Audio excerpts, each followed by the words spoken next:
आरोग्य संपदा या कार्यक्रमात मी आपल्या सर्वांचं स्वागत करते। आरोग्याच्या संबंधात विविध विषयांवर आपण या कार्यक्रमातनं माहिती घेत असतो। निसर्ग माणसाचा सखा, मित्र, पोषण करणारा आणि मार्गदर्शक। बदल हा निसर्गाचा नियम आहे। ऋतुमानाप्रमाणे बदलणारा निसर्ग आपल्याला ही शिकवण देत असतो। निसर्ग जशी आपली काळजी घेतो तशी आपण पण निसर्गाची काळजी म्हणजे पर्यायाने पर्यावरणाची काळजी घेणे गरजेचे आहे। निसर्ग प्रत्येक ऋतूमध्ये आपले वेगवेगळे रंग, वैभव, वैशिष्ट्य आणि सौंदर्य आपल्याला दाखवत असतो। तसेच प्रत्येक ऋतूचे आव्हाने देखील वेगळे असतात। पृथ्वीवरील वाढते तापमान हा निसर्गाने आपल्याला दिलेला एक संकेत आहे की आता आपल्याला याच्यावर ठोस काहीतरी करणे गरजेचे आहे, सतर्क राहणे गरजेचे आहे आणि पर्यावरणपूरक सवयी लावून घेणे गरजेचे आहे। वाढते तापमान ही आपल्या सर्वांसाठीच आरोग्याच्या दृष्टीने एक समस्या ठरू शकते आणि हाच विषय घेऊन आपण आज इथे आलेलो आहोत। उष्माघात म्हणजेच उन्हाळा आणि त्याच्या संबंधित आजार या संबंधी आपण आज तज्ञांकडून माहिती घेणार आहोत आणि यासाठी आपल्याकडे आलेले आहेत डॉक्टर अविनाश गावंडे। सर, आपलं कार्यक्रमात स्वागत आहे। नमस्कार। डॉक्टर अविनाश गावंडे हे MD आणि बालरोग तज्ञ आहेत। तसेच किशोरवयीन मुलामुलींचे समुपदेशक पण आहेत। सध्या ते शासकीय वैद्यकीय महाविद्यालयात मेडिकल सुपरिटेंडंट अशा उच्च पदावर कार्यरत आहेत। डॉक्टरांनी तरुणपणापासूनच अनेक अवॉर्ड्स मिळवलेले आहे।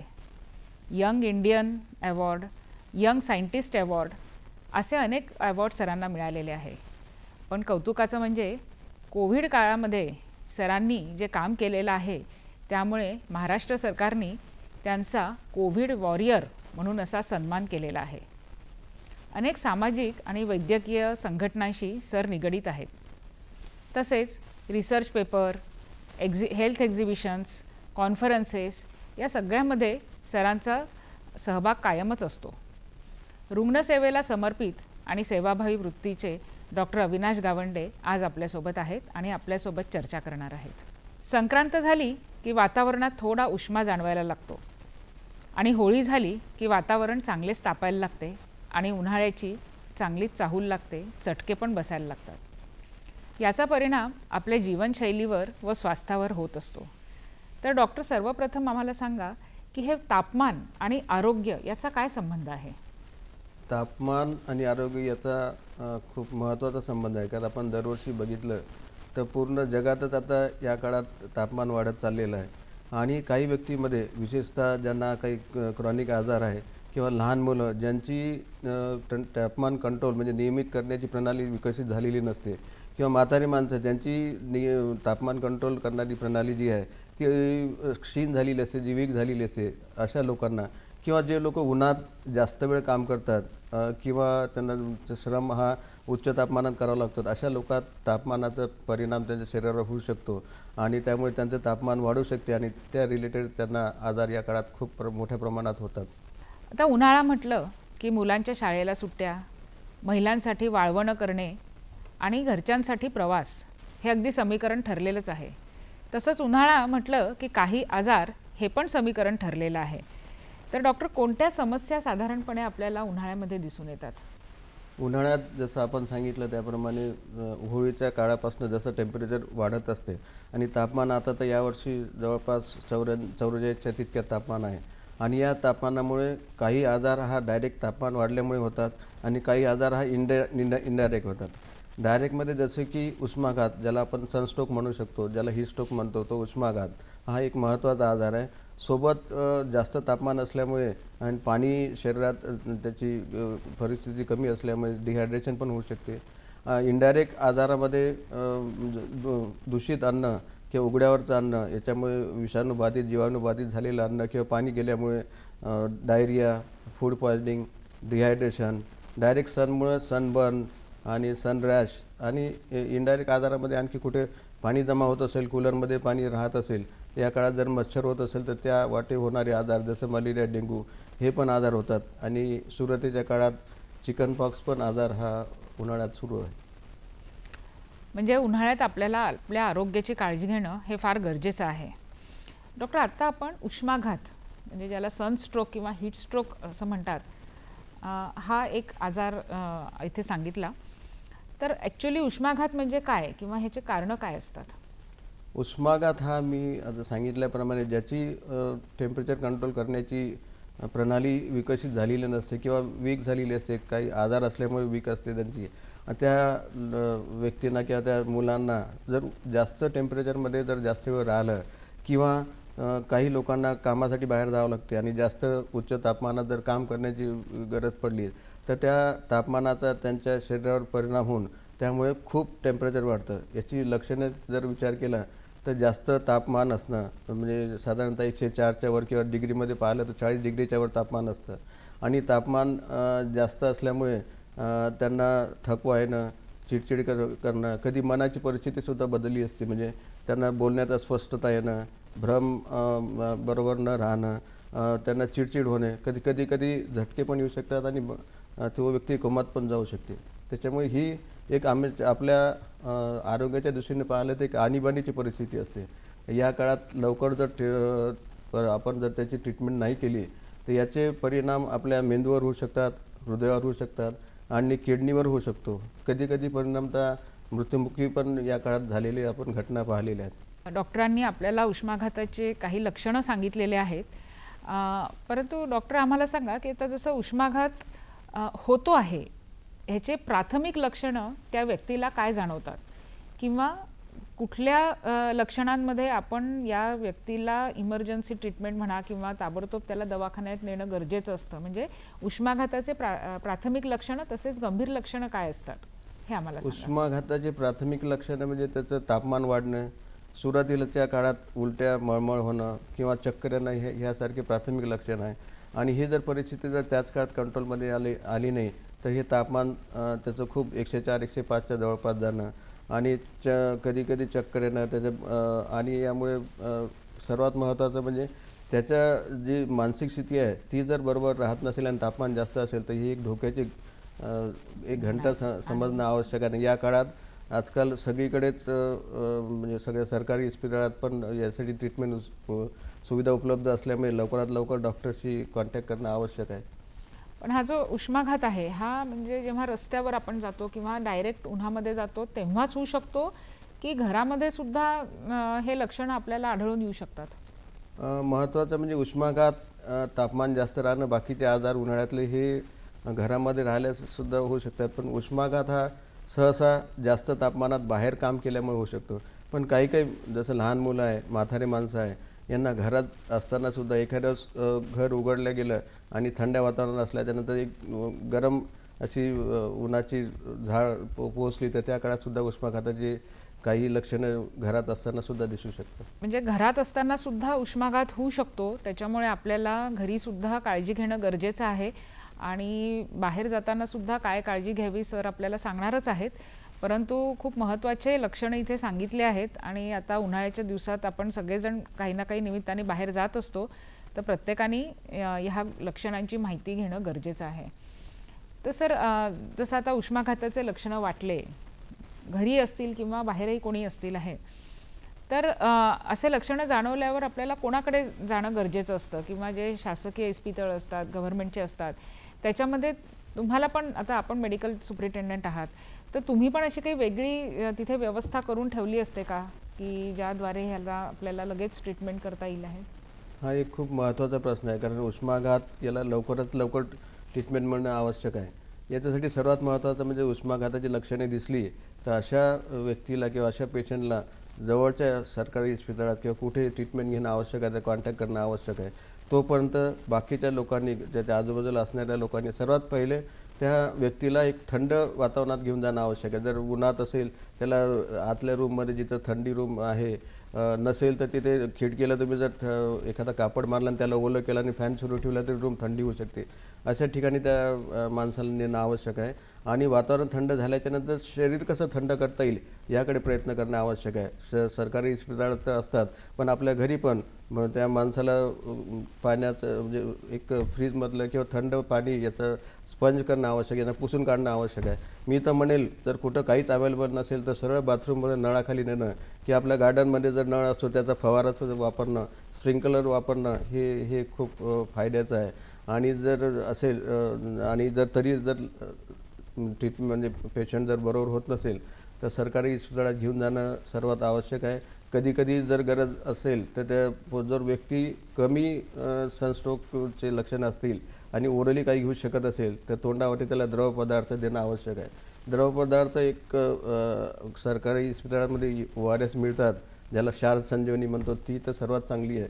पण ती जर नसेल तर घरी जे अवेलेबल आहे ओरल फ्लुइड्स, जसे की आपल्या घरी आजकाल सगळीकडे टरबूज खरबूज मिळतात, त्याचा ज्यूस किंवा नारळाचं पाणी किंवा घरी बनवलं साखर मीठ पाणी टाकून बनवलेलं हे देणं आवश्यक आहे.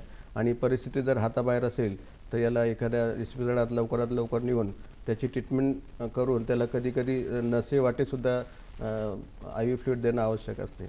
आणि आता तुम्ही बघितलं ना, आमच्या मेडिकल कॉलेजमध्ये सुद्धा सगळीकडे सरकारी च्या आदेशाप्रमाणे, आपण नागपूर महानगरपालिकेच्या आदेशाप्रमाणे ही कोल्ड वॉर्ड तयार आहे. आणि त्या कोल्ड वॉर्डमध्ये स्टाफसोबतच लागणाऱ्या औषधी, आईस पॅक आणि वातावरणसुद्धा थंड, ह्या सगळी परिस्थिती सगळ्या सरकारी इस्पितळात आहे. त्याच्यामुळे लवकरात लवकर कुठे जर कोणाला हा उष्माघाताचा जर रुग्ण आढळला तर त्याची ट्रीटमेंट लवकर करता येईल. बरेचदा आपल्याला असं आढळतं की ताप वगैरे जर जाणवला किंवा शरीराचं तापमान जास्त असेल तर आपल्या इथे प्रवृत्ती असते की अजून पांघरून घेऊन त्याला झोपवून ठेवतात किंवा स्पेशली लहान मुलं असतील. पण इथे सरांनी आपल्याला सांगितलं आहे आणि सगळ्या दर्शकांनी हे लक्षात घेणं गरजेचं आहे की ज्याला आपण स्पंजिंग म्हणतो किंवा कधी कधी तर जसं शॉवर खालीच त्याला ठेवणे हे खूप जास्त गरजेचं आहे. आणि ही चांगली माहिती दिलेली आहे. आणि अशाच पद्धतीने शासकीय जे वॉर्ड असतात त्याच्यात सुद्धा ही सोय केलेली आहे. त्याच्यामुळे तिथे पण आपल्याला रुग्णाला नेता येतं. पण समाजात एक सर्वात महत्त्वाचं हे तर आपण सांगितलं की कुठली ताप कमी करण्याची औषधी दिल्यापेक्षा सरळ नळाखाली आणि थंड पाण्याने पुसणं किंवा धुणं हे सर्वात चांगलं आहे. पण हा आजार होऊ नये त्यासाठी जर आधी प्रयत्न केले तर ते खूप महत्त्वाचं राहील. तोच माझा पुढचा प्रश्न होता सर की उन्हाळा म्हटलं की शाळा महाविद्यालय जरी सुट्टीत त्यांना सुट्टी असली तरी बाकी सगळ्या लोकांना काम करणं गरजेचं असतं, घराबाहेर पडणं गरजेचं असतं. आणि काही जणांचे कामही असं असतं की त्यांना फिरणं गरजेचं असतं, कधी सायकलनी फिरणार, बसनी फिरणार किंवा खेडोपाड्यात पायी फिरणार. तर अशा वेळेस उष्माघात होऊ नये याच्यासाठी त्यांनी काय काळजी घेतली पाहिजे? सर्वात महत्त्वाचं म्हणजे उष्माघात होऊ नये यासाठी ज्या 2 एक्स्ट्रीम्स ऑफ एजेस आहे, लहान मुलं आणि म्हातारी माणसं, यांची विशेष काळजी घेणं आवश्यक आहे. आणि शक्यतोवर यासोबतच काम करणारे जे लोक आहेत त्यांनीसुद्धा, ऑफिसमध्ये जाणारे लोक आहेत त्यांनीसुद्धा दुपारच्या साधारणतः 10 ते 4 मध्ये बाहेर जाऊ नये. आणि बाहेर जायची गरजच पडली तर सोबत पाणी असणं आवश्यक आहे. प्रत्येकाने 8 ग्लास कमीत कमी पाणी प्यायला पाहिजे. मी तर म्हणेल जे बाहेर राहतात, जास्त काम करतात त्यांनी यापेक्षा जास्त पाणी प्यायला पाहिजे. आणि सोबत ज्यूस किंवा मग घरी बनवलं साखर मीठ पाणी निंबू ह्या गोष्टी सोबत असल्या तर नेहमी पाणी पिणं, नेहमी हायड्रेट राहणं. सैल सुती कपडे वापरणं, गडद रंगाचे कपडे वापरू नये आणि फुल कपडे वापरणं. शक्य झाला तर सनस्क्रीन वापरणं, गॉगल वापरणं, टोपी वापरणं. आणि मध्ये मध्ये ब्रेक घेणं, जर उन्हात काम करायचं काम पडलं तर त्याच्यानंतर मध्ये मध्ये थंड ठिकाणी जाऊन ब्रेक घेणं. आणि उष्णता याच्याशी जुळून घेणं, या सगळ्या गोष्टी जर केल्या तर आपण हा आजार प्रिव्हेंट करू शकतो. खूप महत्त्वाच्या गोष्टी सरांनी सांगितल्या आहेत आणि उष्माघाताबद्दल आपण अजूनही माहिती घेणार आहोत. पण वेळ झाली आता एका विश्रांतीची, लगेचच भेटूया.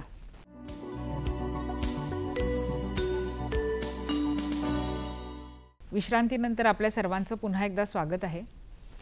उष्माघाताच्या वेळेस उष्माघात होऊ नये याच्यासाठी काय काळजी घ्यायला पाहिजे हे डॉक्टर आपल्याला सांगत होते. विविध प्रकारचे पेय आपण घ्यायला पाहिजे असं डॉक्टर सांगत होते. त्याच्याबद्दल काही अधिक माहिती सांगाल का सर?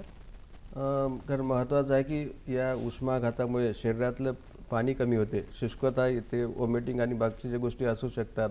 आणि त्या काळात टेम्परेचर रेग्युलेशन करण्यासाठी पाण्याची पातळी ही शरीरात मेंटेन राहिली पाहिजे, किंबहुना पुढे कमी होऊ नये म्हणून जास्त पाणी पिण्याची सवय राहिली पाहिजे. म्हणून जसं की आपण प्रत्येकाला सांगतो, प्रत्येक प्रौढ व्यक्तीला सांगतो की कमीत कमी 8 ग्लास रोज पिले पाहिजे. पण या काळात त्यापेक्षा जास्त पिणं सोबतच रेग्युलर इंटरवलनं पाणी पिणं आवश्यक आहे. म्हणजे आपण मोजूनच 8 ग्लास 10 ग्लास घेणं हे नाही. म्हणजे एखाद्या 4 ग्लास घेतले आणि तुम्ही परत 6 तासानंतर 4 ग्लास असं न करता रेग्युलर इंटरवलवर तुम्हाला पाणी पिणं आवश्यक आहे. आणि पाणीच नाही आहे की सोबत या काळात जे काही द्रवरूपी पदार्थ घरी असतात, ज्याला आम्ही होम अवेलेबल फ्लुइड्स म्हणतो, जसं की घरी सर्वात महत्त्वाचं यावेळेस ताक असते. यावेळेस फळांचे रस चांगले मिळतात, जसं टरबूज आहे, खरबूज आहे, आंबा आहे आणि नारळाचं पाणी आहे. ह्या गोष्टी जर जास्त घेतल्या आणि तुम्ही इलेक्ट्रॉल, तर माझं म्हणणं असं आहे की आपल्या सगळ्या सरकारी इस्पितळात मोफत मिळत असल्यामुळे प्रत्येकाने आपल्या घरी आजार नसतानासुद्धा ORSचे काही पाकिटे घरी असले पाहिजे. आणि कसं बनवतं हे पण समजणं आवश्यक आहे. ते बनवण्याची पद्धत खूप सोपी आहे मॅडम. म्हणजे छोटं पाकिट जर असेल तर एका ग्लासामध्ये त्याला बनवता येईल. मोठं पाकिट असेल तर 1 लिटरमध्ये, पण आजकाल छोटे पाकिट मिळतात, त्याच्यामुळे ते बनवता आलं पाहिजे. आणि लहान मुलं असो, विशेषतः की म्हातारे माणसं असो किंवा बाहेर काम करणारे, श्रम करणारे व्यक्ती असो, त्यांनी गरज पडल्यास हे ORS किंवा होम अवेलेबल फ्लुइड नियमित अंतराने घेणं सर्वात आवश्यक असेल. हे यासाठी कुठे वर्किंग प्लेसला जर एम्प्लॉयर असतील किंवा जिथे काम करत असेल, शेतात काम करत असेल किंवा कुठं एखाद्या कंपनीत काम करत असेल, तर तिथल्या जे एम्प्लॉयर आहे, जे मालक आहे, त्यांनी याची सोय करणं आवश्यक आहे. आणि जर नसेल तर प्रत्येक व्यक्तीने सुद्धा स्वतःची जबाबदारी समजून हे सोबत पाणी दिवसभर कॅरी करणं आवश्यक आहे. अतिशय उपयुक्त अशी माहिती आहे आणि म्हटलं तर करायला सोपी आहे. म्हणून प्रत्येकाने जर जागरूकता ठेवली आणि स्वतःला पाण्याची बाटली किंवा काही दुसरं फ्लुइड जवळ ठेवलं तर आपण उष्माघातापासून स्वतःचा बचाव नक्कीच करू शकतो.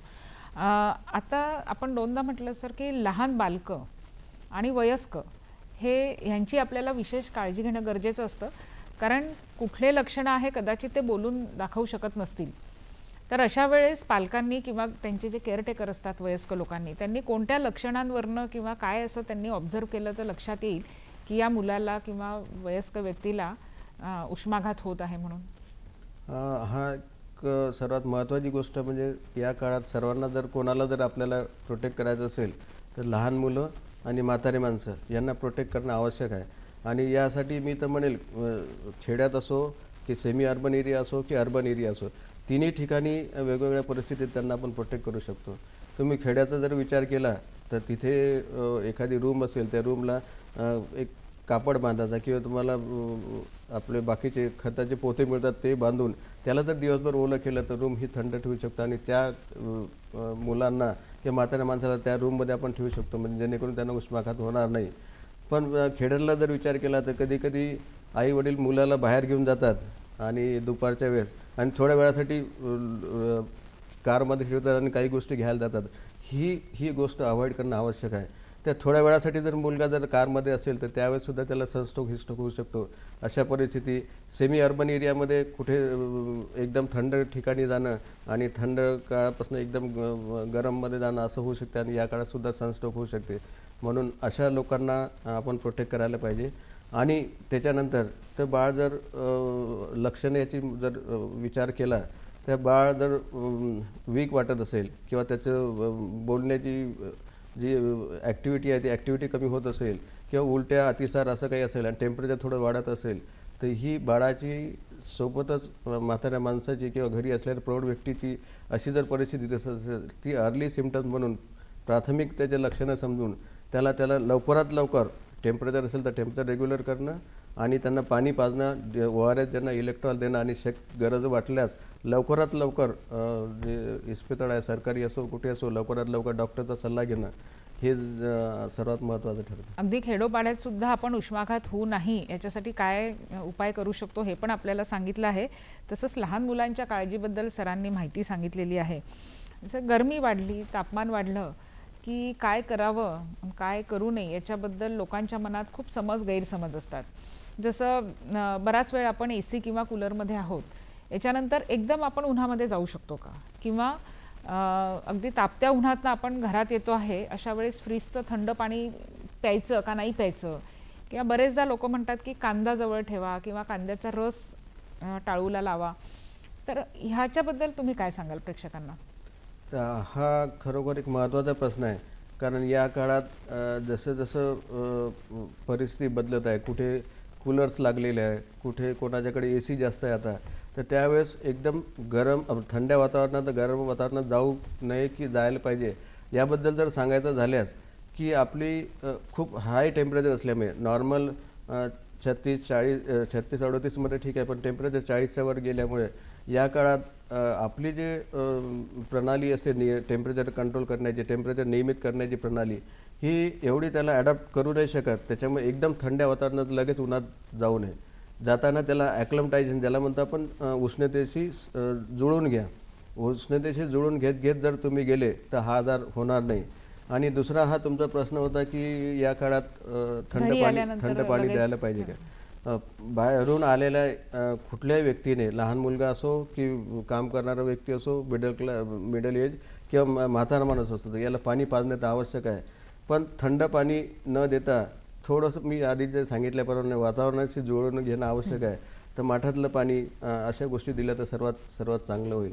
आणि काही जुन्या गोष्टी आहेत, त्या गोष्टी चांगल्या पण असतात. जसं कांद्याच्या बाबतीत विचार केला की त्याचा फायदा होईल की नाही एवढं आपलं माहीत नाही, पण कांदा जर वापरल्यामुळे तर टेम्परेचर कंट्रोल करण्याचं प्रमाण होऊ शकते असं एक जुने आख्यायिका आहे. त्याच्यामुळे वापरल्यास नुकसान नाही एवढं तर नक्की आहे. तर त्याच्यामुळे तो वापर करू शकतो. खूप महत्त्वाचं सांगितलं आहे, कारण विशेषतः आपण पाहतो की तरुण तरुणी किंवा बऱ्याच जणांना सवय असते की घरी त्यावर पण डिपेंड नाही राहायचं की पेशंटला आजार आहे फक्त आपण कांदाच वापरत आहे, तसं नाही. अशा गोष्टी व्हायला बरोबर आहे. किंवा आल्या आल्या एकदम फ्रीज उघडून बॉटलने पाणी पिणं करण्यापेक्षा स्वतः थोडंसं वातावरणात ॲडजस्ट होऊन आणि एक नॉर्मल टेम्परेचरच्या पाण्याने सुरुवात करून मग हळूहळू तुम्हाला थंड पाणी पिता येईल. खूप उपयुक्त माहिती सर तुम्ही आम्हाला सांगितली आहे. उष्माघात सोबतच तुम्ही अजून 2-3 नावं घेतले, जसं डिहायड्रेशन आहे किंवा डायरियाज आहे किंवा सनबर्न आहे. तर याच्याबद्दलही माहिती सांगाल का तुम्ही आम्हाला?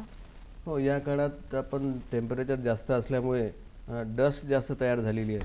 त्याच्यामुळे उघड्यावरचं अन्न किंवा पाणी जर व्यवस्थित नसेल तर पाणी बाधित होऊ शकते, अन्न बाधित होऊ शकते, ज्याच्यात विषाणू, जीवाणू आणि काही टॉक्सिनसुद्धा जसं तयार होऊ शकतात. आणि ते जर आपल्या शरीरात त्याचा प्रवेश जर झाला तर त्यामुळे आजार होऊ शकतो.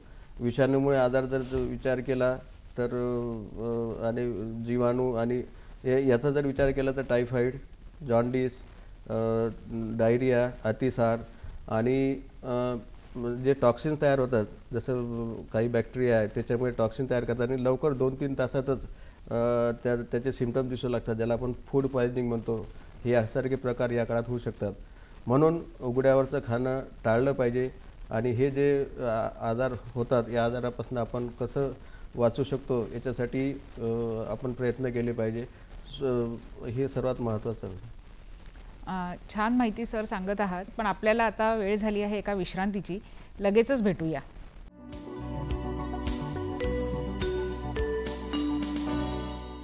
विश्रांतीनंतर आपल्या सगळ्यांचं पुन्हा एकदा स्वागत आहे.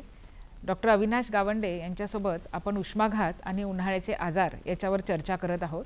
आणि आत्ताच आपण म्हणत होतात की उन्हाळ्यामध्ये बाहेरचं जे खाणं असतं त्या खाण्याबद्दल आपण खूप सतर्क राहणं गरजेचं आहे.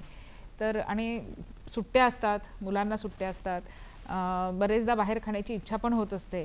तर अशा वेळी हा समन्वय कसा साधायचा? हो, कारण या काळात 2 गोष्टी महत्त्वाच्या आहे. एक, धूळ असल्यामुळे सगळीकडे जीवाणू जास्त असतात. तर त्यामुळे जसं कंपॅलोबॅक्टर जेजुनी आहे, साल्मोनेला टायफी आहे, पॅराटायफी आहे, हे आजार जास्त होतात. कुठे कुठे कॉलरा पण होऊ शकतो. आणि विषाणूसारखे आजार जसं रोटा व्हायरस आहे जे लहान मुलात होतात, नोरवॉक व्हायरस आहे, ॲस्ट्रो व्हायरस आहे, हे व्हायरसेस या काळात होऊ शकतात. आणि बाकी परजीवी जंतू त्याचा जर विचार केला तर जियार्डिया आणि अशा गोष्टी या काळात होऊ शकतात. आणि सर्वात महत्त्वाचं म्हणजे जर ही धूळ खाण्यावर जर असेल, त्यामुळे स्टॅफिलोकोकस ऑरियस नावाचे जंतू आहे ते टॉक्सिन्स तयार करतात. आणि ते टॉक्सिन्स शरीरात गेले तर त्याच्यामुळे जो आजार होऊ शकतो ज्याला आपण फूड पॉयझनिंग म्हणतो. म्हणजे पहिल्या 4 तासात खाल्ल्याच्या नंतर जर वॉमिटिंग, फीवर, डायरिया आणि एक निस्तेज होणं, विकनेस येणं हे जर होऊ शकत असेल तर त्याला फूड पॉयझनिंग झालं असं समजता येईल. तर हे आजार टाळणं या काळात सर्वात महत्त्वाचे आहे. म्हणून सर्वात आधी जर विचार केला तर आपण उघड्यावरचं खाऊ नये. पण आता ही परिस्थिती अशी आहे की सगळ्यांनाच ह्या गोष्टी खाण्याची इच्छा असते. विशेषतः मुलांना या काळात सुट्टी असते आणि सुट्टी असल्यामुळे त्यांना तर रोज असेच संध्याकाळी आई बाबा आपले आले कामावून की बाबा आई जायचं. म्हणजे ही परिस्थिती आपल्या शहराचीच नाही आहे, ही परिस्थिती रुरल महाराष्ट्राची पण आहे. तिथे आल्यानंतर संध्याकाळी कुठं जायची इच्छा असते, बाहेरचं खायची इच्छा असते. त्यावेळेस मी पालकांना एकच समजून सांगेल की शक्यतोवर बाहेरचं उघड्यावरचं अन्न द्यायचं नाही. आणि जर द्यायचंच असेल आणि खायची जर कधी असेल तर त्याची फ्रिक्वेन्सी ठेवायला पाहिजे. आणि ते कसं शुद्ध राहील, आणि सर्वात माझा याच्यासाठी आणखी चांगला सल्ला राहील, जर घडी बनवून देता आलं तर ते सर्वात चांगलं आहे. कारण मुलांना तुम्ही टाळू, मोठे माणसंच जर अशा पदार्थापासून थांबवू नाही शकत तर मुलांना अशा पदार्थांना आजकाल मीडिया जी आहे, सोशल मीडिया, याच्यावर मुलं पाहतात तर मुलांना ती खायची पण इच्छा होते. अशा वेळेस बाहेर न देता सगळ्या गोष्टी त्या गोष्टी आपण घरी बनवून देऊ शकतो आणि मुलांना या आजारापासून आपण वाचू शकतो. हे माझं सगळ्यांना एक आग्रहाचं विनंती आहे. बरोबर आहे. आपल्या आरोग्याला, मुलांच्या आरोग्याला प्राथमिकता देणं हे सगळ्यात महत्त्वाचं आहे आणि सोबतच त्यांची इच्छापूर्ती पण आवश्यक आहे. तर घरी आपण मुलांना नक्कीच बनवून देऊ शकतो. जसं आपण खाण्याचं सांगत होता तसं पाणी किंवा जे तुम्ही द्रव पदार्थ म्हटले त्याच्याबद्दल सुद्धा काय काळजी घ्यायला पाहिजे? पाणी मी तर म्हणेल या काळात पाणी उकळून पिणं सर्वात चांगलं आहे. कुठे जर प्युरिफायर असेल, वॉटर प्युरिफायर, तर ते चालेल. पण जर नसेल तर प्रत्येक खेड्यातसुद्धा लहान मुलांसाठी पाणी उकळून देणं आणि घरचंच पाणी वापरणं आवश्यक आहे. आता तुम्ही बघा आजची जर परिस्थिती बघितली आणि आपण काही वर्षाआधी जर बघितले तर या काळात सगळ्या डॉक्टरकडे पेशंट राहायचे. कारण या काळात पाणी स्वच्छ राहत नव्हतं आणि पाणी लग्नात गेलं, कुठल्या कार्यक्रमात गेलं आणि तिथे पाणी घेतल्यामुळे टायफॉईड, जॉन्डिस, डायरिया हे असे प्रमाण जास्त व्हायचे. पण आता बॅक्टेरियामुळे होणारे आजार कमी होत चाललेले आहे. कारण आता तुम्ही बघितलं असेल रुरल प्लेस म्हणजे ग्रामीण भागात जरी गेलं तर आता पाण्याचे कॅन्स आहेत. पाण्याचे कॅन्स असल्यामुळे कदाचित हे आजार कमी होतात. पण ह्या कॅनमध्ये जे पाणी आहे ते पाणी कसं तयार होते, त्यांची तयार करण्याची प्रणाली कशी आहे, त्याच्यात कुठे आईस आणि व्हायरस डेव्हलपमेंट होते का, हे जर विचार केला तुम्हाला अनुभव पण असेल तर या काळात कुठल्या लग्नात गेल्यामुळे जर पाणी आपण पिलो तर त्याच्यामुळे घसा बसणं, हिरव्या रंगाची सर्दी होणं हे सगळं होत आहे. तर त्याच्यामुळे पाणी हा सर्वात महत्त्वाचा आहे. जरी जुने आजार टायफॉईड, जॉन्डिस कमी होत आहे तरी नवीन व्हायरल आजार वाढत आहे. त्याच्यामुळे पाणी बाहेर जाताना घरचंच पाणी पिणं हे सर्वात महत्त्वाचं आणि फायदेशीर असेल. आणि कमीत कमी लहान मुलांना किंवा म्हाताऱ्या माणसांना तरी बाहेरचं कुठलंही पाणी कसंही असो, कॅनचं पाणी असेल तरी ते पाणी देऊ नये, हे माझं एक सल्ला आहे. एक उत्तम सवय आपण स्वतःला आणि मुलांना लावू शकतो ते म्हणजे कुठेही जाताना आपलं स्वतःचं घरचं पाणी घेऊन जाणे. आणि मला असं वाटतं त्या एका सवयीमुळे आपण बरेचसे आजार हे प्रिव्हेंट करू शकतो. खूप छान सर. आता उन्हाळा म्हटलं की सगळ्या मुलांना मामाकडे जायची घाई असते किंवा कोणाला ॲज अ टुरिस्ट फिरण्याची आवड असते. तर अशा वेळी प्रवास करताना जिथे प्रत्येक वेळेस आपण घरच्या गोष्टी नाही घेऊ शकत किंवा बसमध्ये करतात, ट्रेनमध्ये करतात किंवा कुठे तुम्ही दुसरीकडे गेले तर तिथे काही गोष्टी बघायला जातात आपण, अशा वेळेस हीट स्ट्रोक होऊ नये किंवा असे आजार होऊ नये याच्यासाठी आपण काय सांगाल? सर्वात महत्त्वाचं म्हणजे आजकाल लग्न हे वाढलेले आहे, बरेचसे प्रोग्राम सगळीकडे असतात आणि आपल्या संस्कृतीप्रमाणे प्रत्येकाला त्या प्रोग्राममध्ये जाणं आवश्यक असते आणि जाण्याची इच्छा पण असते. दुसरं, या काळात सुट्ट्या असल्यामुळे प्रत्येकाला मामाकडे, मावशीकडे, आत्याकडे हे जाण्याचं हे पण प्रमाण जास्त असते. या काळात मी तर म्हणेल प्रवास करताना शक्यतोवर हा सकाळी किंवा संध्याकाळीच प्रवास असला पाहिजे. हा प्रवास कधी उन्हाच्या काळात होऊ नये. कारण उन्हाळ्याच्या काळात कुठल्याही गाडीत प्रवास करत असताना त्याला उन्हाची झाव लागू शकते, त्याच्यामुळे सनस्ट्रोक होऊ शकते. त्याच्यामुळे तो एक महत्त्वाचा पार्ट आहे. तिथे जात असताना आपण आधी सांगितल्याप्रमाणे पाणी हे घरचंच असणं आवश्यक आहे. पण कुठे जर घरचं नसेल तर आपण ज्या घरी जातो तिथलं पाणी चांगलं घेऊ शकतो. किंवा रस्त्यानं जात असताना जर कुठल्या हॉटेलमध्ये जर स्वच्छ पाणी असेल त्याची शहानिशा करणं आवश्यक आहे. मी तर म्हणणार नाही की सगळ्यांनीच बंद बाटलीतलं पाणी पियायला पाहिजे. पण कुठे शक्य नसेल तर ती बॉटल जर अवेलेबल असेल तर ती पाणी पिता येईल. पण आता या काळात बघितलं असेल तर कुठं रस्त्यावर फिरत असताना बऱ्याचशा खाद्यपदार्थ दिसतात आणि ती घेण्याची इच्छा असते, जसं की उसाचा रस आहे. आणि उसाचा रस आधी आपल्या लहानपणी आपण बघितलं असेल आणि आपण म्हणत होतो उसाचा रस शरीरासाठी खूप चांगला आहे. पण माझं म्हणणं आहे शरीरासाठी जेवढा चांगला आहे त्याचं जर आपण जर बरोबर पाहणी नाही केली तर तो शरीरापेक्षा दुपटीनं आपल्यासाठी हा त्रासदायक आहे. कारण उसाचा रस म्हणजे कधी कधी थोडे जंतू गेल्यानं आजार नाही होणार, पण जास्त जंतू गेल्यानं आजार होतील. आणि उसाचा रस जेव्हा त्या मशीनमधनं निघल्या जाते तर त्यावेळेस ती जर मशीन बाहेर आउटडोअर असेल तर तिथं धूळ जाण्याचे जास्त चान्सेस आहे. तो ऊस जर धुतला गेलेला नसेल तर त्यामुळे काही इन्फेक्शन जाण्याचे चान्सेस आहे. ते भांडं जर बरोबर नसेल तर त्यामुळे आजार होण्याचे चान्सेस आहे. त्या गाळणी जर बरोबर नसेल तर त्याच्यामुळे. आणि सर्वात महत्त्वाचं म्हणजे उसात रसात वापरणारा आईस, हे जो बर्फ असतो हा कधीच चांगल्या पाण्याने बनत नाही.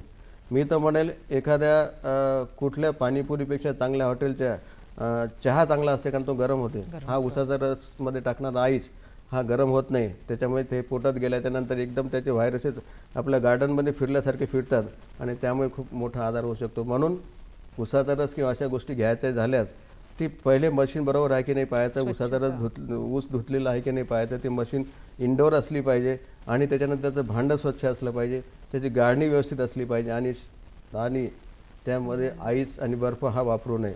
पण सगळे मला म्हणतील मग आम्ही काय गरम रस पियायचा का? जर वापरायचंच असेल तर घरी जाऊन त्या उसाच्या रसाला थंड करा किंवा त्याच्यात घरचा थोडा बर्फ टाका, म्हणजे जेणेकरून मुलांना ते आवड होईल आणि आपल्या ह्या आजारापासून आपण टाळू शकतो. प्रवास आपल्याला जर एन्जॉय करायचा असेल तर आपल्याला काही गोष्टींची काळजी घेणं खूप गरजेचं आहे आणि डॉक्टरांनी आपल्याला तीच सांगितली आहे. विशेषतः मुलांबद्दल तर मला असं वाटतं ह्याच्यामध्ये कुठेही आपण कमतरता करायला नको, पूर्णपणे काळजी घेतली पाहिजे. डॉक्टर, वैयक्तिक पातळीवर म्हणजे किंवा कौटुंबिक पातळीवर आपण आपल्या सदस्यांची, आपल्या घरच्या कुटुंबाच्या सदस्यांची कशी काळजी घ्यायला पाहिजे किंवा स्वतःची कशी काळजी घ्यायला पाहिजे हे आपण पाहिलेलंच आहे. पण जर आपण म्हटलं सामाजिक पातळीवर पण आपण ह्याच्यासाठी काही स्टेप्स घेतल्या पाहिजे तर आपल्याला काय करता येईल आहे? म्हणजे काही सामाजिक संघटना असतील आहे किंवा कोणी मदत करू इच्छितात तर अशा वेळेस आपण उष्माघात होऊ नये म्हणून लोकांसाठी कोणत्या सोयी उपलब्ध करून देऊ शकतो? खरोखर कारण आता दिवसेंदिवस विचार केला तर उष्माघात हा एक आपण आधी सांगितलेलं एक लक्षण आहे ग्लोबल वॉर्मिंगचं आहे. आणि त्याप्रमाणे जर आपण आत्ताच जर आपण त्याची जर परिस्थिती हाताळली नाही तर हे पुढच्या काळात जसे जसे आपण करोनाच्या काळात म्हणत होतो की करोना आला आणि एवढ्या डेथ झाल्या, तसं तसं उन्हाळा आला आणि आज एवढ्या उद्या एवढ्या अशी डेथ होईल आणि ही परिस्थिती येईल. त्याच्यामुळे आत्तापासनं कौटुंबिक लेवलवर म्हणजे पर्सनल लेवल, कौटुंबिक लेवल, सामाजिक लेवल आणि सरकारी लेवल या सगळ्या लेवलवर काम करणं आवश्यक आहे.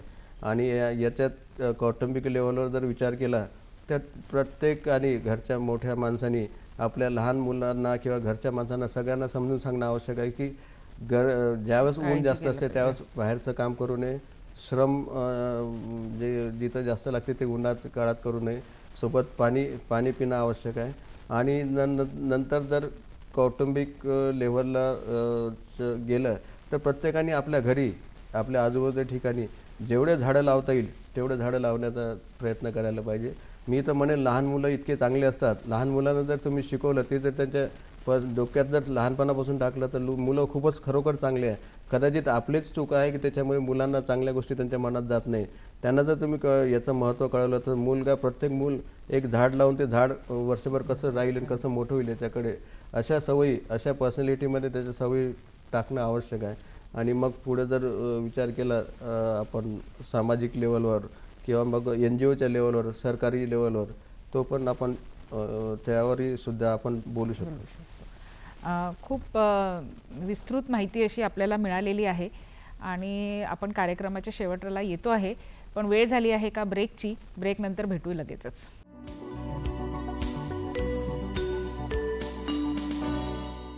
विश्रांतीनंतर आपल्या सर्वांचं पुन्हा एकदा स्वागत आहे. डॉक्टर, आपण सांगत होते की सामाजिक स्तरावर पण आपण उष्माघात किंवा उन्हाळ्याचे आजार कमी करण्यासाठी काही हालचाली किंवा काही पर्याय करू शकतो. तर जसं आता ज्या लोकांना दिवसभर बाहेर राहणं आवश्यक आहे, पूर्ण वेळचं पाणी ते आपल्यासोबत कॅरी करू शकत नाही, किंवा उघड्यावर बसणारे काही ठेले आहे, दुकानदार आहेत, किंवा खेडोपाड्यात पायी जाणारे लोक आहे, तर यांच्यासाठी उष्माघात होऊ नये म्हणून आपण एक सामाजिक लेव्हलवर काही करू शकतो का? या काळात मॅडम जर हा विचार केला तर यांना आजार होऊ नये किंवा यांना उष्माघाताचा परिणाम किंवा उन्हाचे परिणाम होऊ नये यासाठी प्रत्येक लेवलला आपण काम करू शकतो. जसं आपण विचार केला की एम्प्लॉई आणि एम्प्लॉयर आहे, म्हणजे कर्मचारी आणि त्यांचं व्यवस्थापन आहे, आणि हे व्यवस्थापन जे आहे यांनी जसं शाळा आहे, काही फॅक्टरीज आहे, काही इंडस्ट्रीज आहे की ज्या छोट्या स्मॉल इंडस्ट्रीज आहे, मोठ्या मिडल आणि इंडस्ट्रीज आहे, यांनी तिथल्या कर्मचाऱ्यासाठी या काळात सोय करणं आवश्यक आहे. त्यांनी एक नियम पाळणं आवश्यक आहे की या वेळेस त्यांनी काम करू नये. त्यांचं कामाची पद्धत, जसं तुम्ही ॲग्रिकल्चर इंडस्ट्री जर बघितली तेव्हा सकाळी 6 ते 9 मध्ये काम आणि संध्याकाळी 5 ते 8 मध्ये काम करायला पाहिजे, आणि दिवसभर यांचं काम कसं टाळता येईल ह्या सोयीकडे लक्ष दिलं आवश्यक आहे. आणि दुपारच्या काळात यांना राहण्यासाठी शेड, एक आरामदायक जिथं थंडी हवा राहील किंवा थंड परिस्थिती राहील असं शेड आणि पाणी, आणि शक्य झालं तर ORS किंवा अशा गोष्टी तिथं असणं आवश्यक आहे. हे झालं शाळा, स्मॉल इंडस्ट्री आणि बाकी. तुम्ही जर सरकारी इस्पितळ जर विचार केला तर तिथे जे वार्ड आहे ते असणं आवश्यक आहे, तिथे ट्रीटमेंट सगळी हे फक्त मोठ्या शहरातच नाही तर साध्या खेड्यावर जिथं प्राथमिक आरोग्य केंद्र असते तिथून तर मोठ्या शहरापर्यंत सगळीकडे सरकारी इस्पितळ असो की प्रायव्हेट हॉस्पिटल असो, तिथे यासाठी इमिजिएट रिस्पॉन्स टीम, कुठला पेशंट आला त्याला इमिजिएट कशी ट्रीटमेंट करता येईल ही परिस्थिती असणं आवश्यक आहे. आणि सामाजिक लेवलला जर विचार केला तर आपल्याकडे बऱ्याचशा NGOज आहे. आता मी तर म्हणेल करोनाचा एक फायदा झाला. करोना काळात लोकांना समाजसेवा करायची ही जी इच्छा झाली तेव्हापासून अशी ही इच्छा वाढलेली आहे, ही इच्छा जागृत झालेली आहे, आणि आता समाजसेवा खूप आहे. आणि यांनी ठिकठिकाणी जसं खेड्यात असेल तर त्या खेड्यात घरापासून बस स्टेशनपर्यंत किंवा बस स्टेशनपासून लग्नाच्या एखाद्या ठिकाणी जाईपर्यंत तिथं प्रत्येक ठिकाणी कसं पाण्याची व्यवस्था करता येईल, कुठे कुठे गरज असल्या तर कसे शेड करता येईल याकडे लक्ष ठेवा आवश्यक आहे. तुम्ही शहरात किंवा साध्या तालुका प्लेसवर पहिल्याच्या काळात पाणपोई राहायच्या, तर हे पाणी देणाऱ्या अशा पाणपोई हे सगळीकडे असणं आवश्यक आहे. आता आपण बघितलं काही ठिकाणी शहरात एक ATM, म्हणजे एनी टाईम ATM कसं आपलं बँकेत असते तसं एक पाण्याचं पण आहे. तिथे फक्त 1 रुपयात 1 लिटर पाणी मिळते. कुठे कुठे तर स्वस्त पण म्हणजे फ्री पण पाणी मिळते. तर ह्या सोयी जिथं गरजेच्या ठिकाणी आहे, जसं सरकारी इस्पितळ आहे, बस स्टेशन आहे, शहरात पाहिलं तर मॉल्स आहे, तर गार्डन्स आहे, अशा ठिकाणी ह्या सोयी असणं आवश्यक आहे. हे समाजाचं, समाजसेवी संस्थेचं एक काम आहे आणि हे व्हायला पाहिजे. म्हणजे अगदी व्यापक स्तरावर सुद्धा आपण उष्माघात याचा प्रतिबंध करू शकतो. त्याच्यासाठी सगळ्यांनी एकत्र येणं गरजेचं आहे. एक महत्त्वाचं विचारायचं आहे की खाण्याबद्दल, म्हणजे उन्हाळ्याच्या दिवसात खाण्याबद्दल आपण काय काळजी घ्यायला सांगाल? हा विषय प्रत्येक आपल्या भारतात प्रत्येक ऋतू, उन्हाळा, हिवाळा आणि पावसाळा, प्रत्येक ऋतू हा अतिप्रमाणात असतो. कधी जास्त हिवाळ्यात असते, जास्त उन्हाळा आणि जास्त पावसाळा. तर उन्हाळ्याच्या काळात प्रत्येक काळातच आपल्या एन्शियंट म्हणजे जुन्या प्राचीन याच्याप्रमाणे खाण्याचे एक सल्ला दिलेला आहे.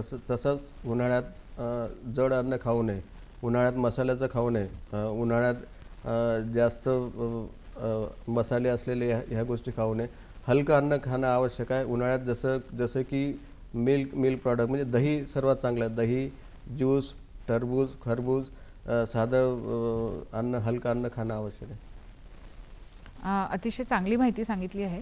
आता आपण बघतो की वाढतं तापमान किंवा पर्यावरणातले हे बदल आहे, याचा परिणाम आपल्या सगळ्यांच्या आरोग्यावर होत आहे.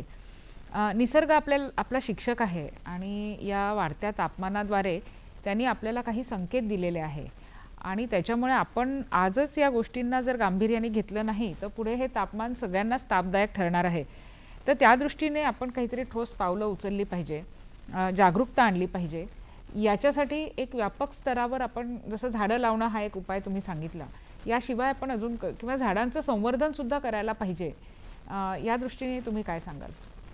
हा एक सध्या उन्हाळ्याची जी परिस्थिती आहे ही दिवसेंदिवस सर्विसकडे बदलत आहे. म्हणजे पूर्ण आता जिथे आपण काश्मीरसारख्या ठिकाणी जायचो तिथे सुद्धा आता थंड वातावरण आहे, उन्हाळ्यात खूप गरम असते.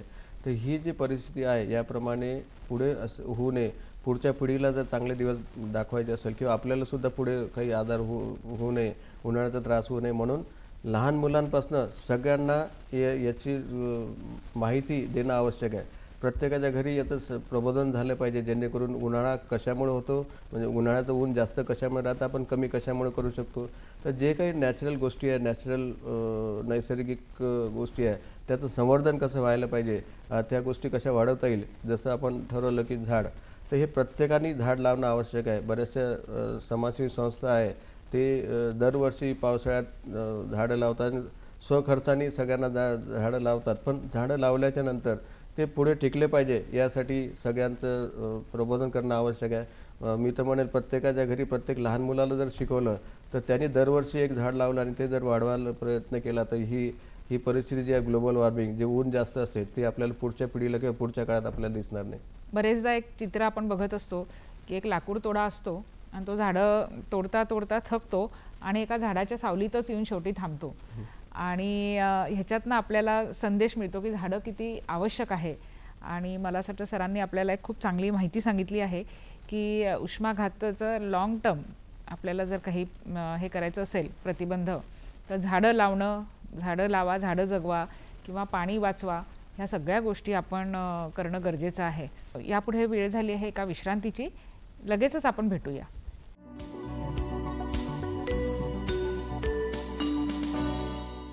विश्रांतीनंतर मी आपलं पुन्हा सगळ्यांचं स्वागत करते. सर, जीवनशैली हा आजकाल अगदी परवणीचा शब्द झालेला आहे आणि आजकालच्या जीवनशैलीमध्ये तरुण असो का इव्हन मध्यमवयीन असो, म्हातारे असो, व्यायाम हा प्रत्येकजण कुठल्या ना कुठल्या स्वरूपात करत असतं. कधी जिममध्ये जाऊन करतात किंवा कधी आउटडोअर्स, ज्याला आपण म्हणतो मोकळ्या मैदानात करतात. आणि मग अशा वाढत्या उन्हामध्ये आजकाल सकाळपासूनच खूप वातावरण गरम झालेलं असतं. अशामध्ये हीट एक्झॉशन आपण ज्याला म्हणतो त्याची भीती राहू शकते का, किंवा व्यायाम करत असताना काय काळजी घ्यायला पाहिजे?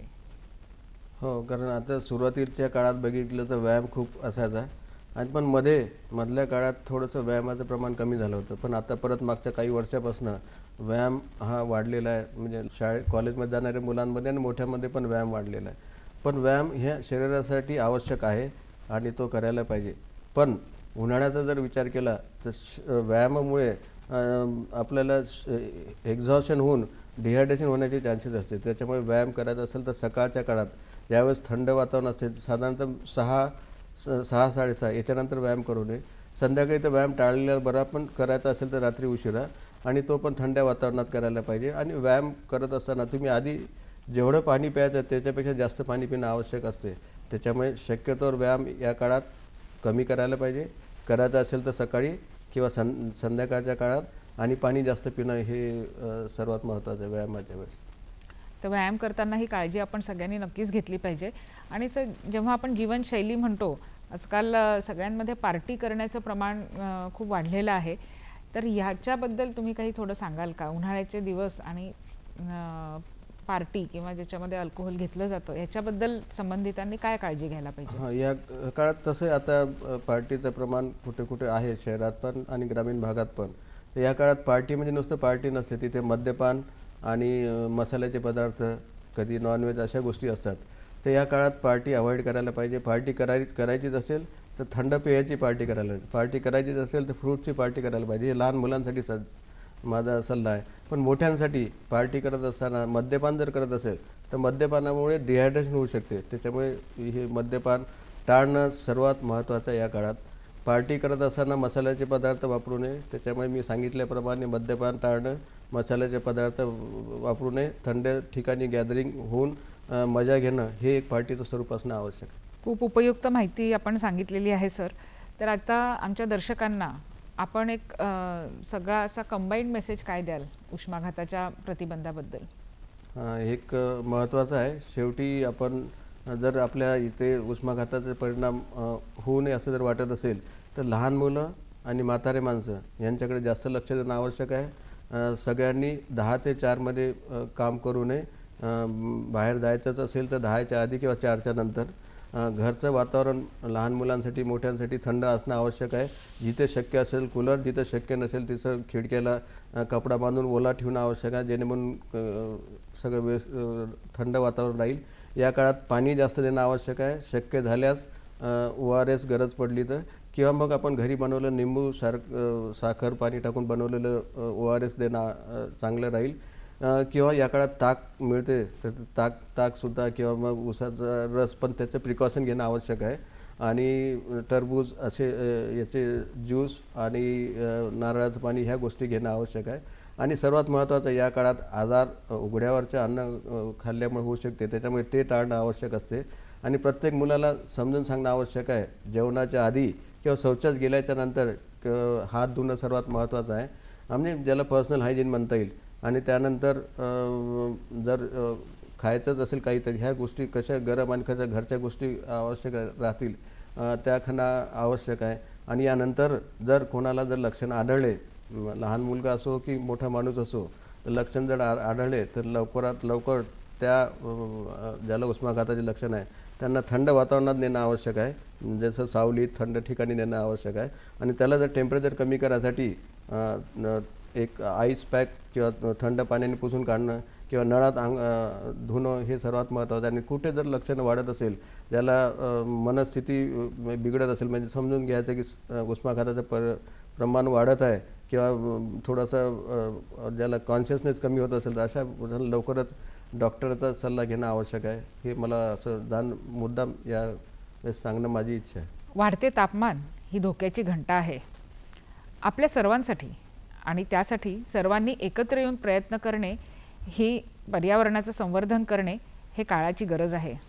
पण वैयक्तिकरित्या वाढत्या तापमानाचा आपल्या आरोग्यावर कसा परिणाम होतो, उन्हाळ्यातील आजार विशेषतः उष्माघात याचा कसा प्रतिबंध करता येईल याची विस्तृत माहिती डॉक्टर अविनाश गावंडे यांनी आपल्याला दिलेली आहे. या माहितीचा वापर करून आपण आपले आणि आपल्या कुटुंबाचे उन्हापासून संरक्षण करूया. डॉक्टर, आज ही उपयुक्त माहिती तुम्ही आम्हाला दिली, आमच्या दर्शकांना दिली, याबद्दल मी नागपूर दूरदर्शनतर्फे तसेच सर्व दर्शकांतर्फे आपले आभार मानते. धन्यवाद. नमस्कार.